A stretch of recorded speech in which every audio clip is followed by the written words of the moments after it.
Bifocal Chapter 9 Haroon. It's Julian who comes up with the idea to go to Azim's court appearance. We know him, he says. We should be there to show some support. His family will be there, but they'll all be weeping and worried. He'll be glad to see a couple of normal people. It sounds like the right thing to do, even though we'll have to cut classes to go. I tell my parents about it that evening. They're both home for dinner.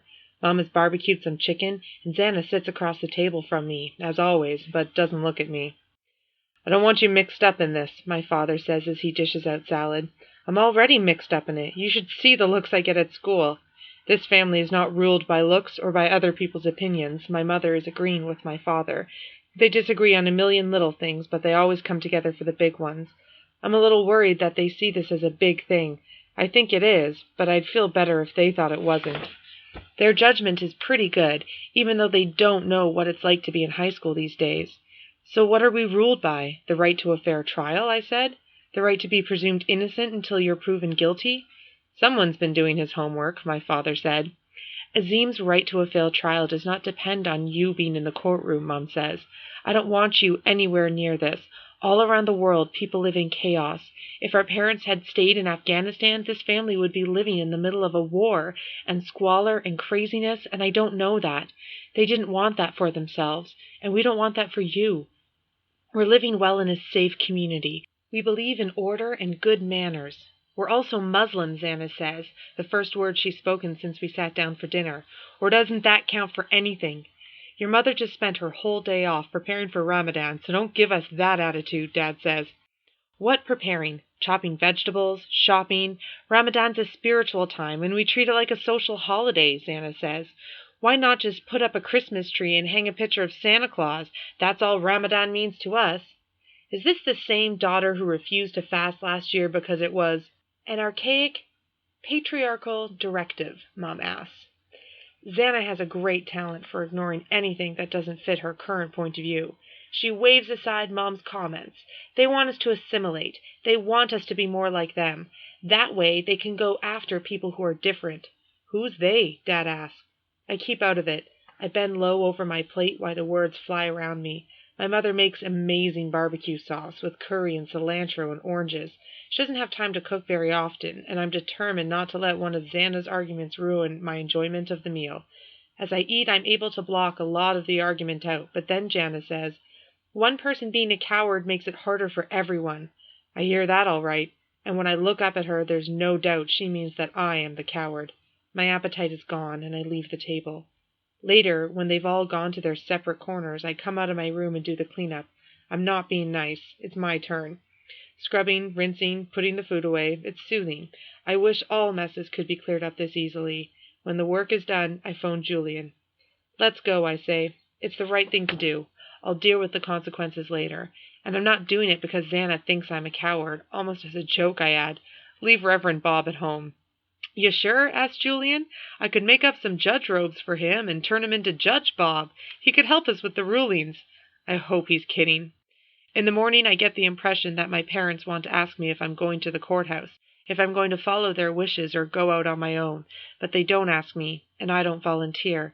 I appreciate that they don't press it. I'm 16. They leave some things to me. Julian has borrowed his mother's car. The courthouse is a pain to get to using public transportation. We meet by the bike racks at the school. I tell myself it's because this location is central, but really I know that it would have been just as easy for Julian to pick me up at my house. Why add fuel to the fire, though? I'm glad we're going, he says. The other defendants had a lot of people at their appearances because their names are in the newspapers. Azim is a young offender.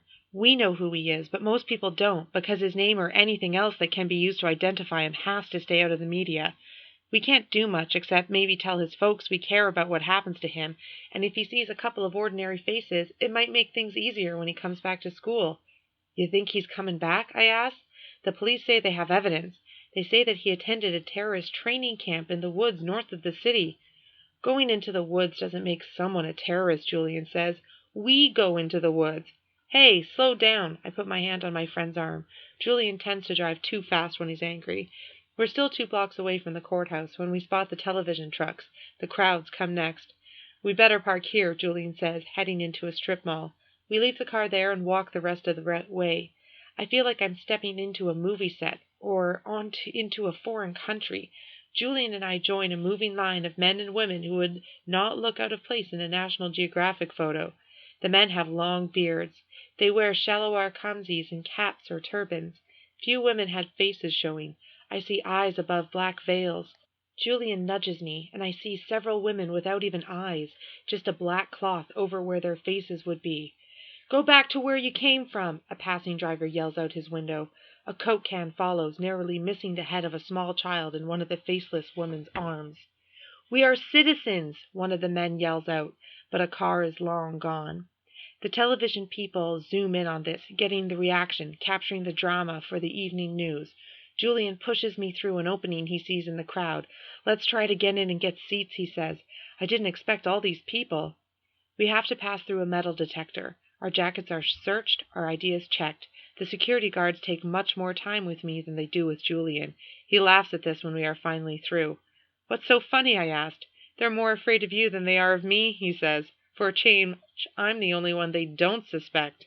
The courtroom quickly fills up. I see two people in the front row. I wonder if they're Azim's parents. They look sad and scared. I imagine my own parents sitting there. "Save my seat," I say to Julian, which isn't at all necessary. I slide past people's knees and go up to the man and the woman on the front bench. They are dressed like my parents would dress, although the woman has her head covered. "Are you Azim's parents?" They nod. I introduce myself. "I do Reach for the Top with Azim. He's very smart." They nod and thank me for coming. Their eyes are no less sad, but what did I expect? That I'd say something kind about their son and their pain would go away? I go back to Julian. The bailiff comes in. "All rise." The judge comes in and sits behind the desk. A lot of legal things are said, which I don't pay attention to. Then Azim is brought in.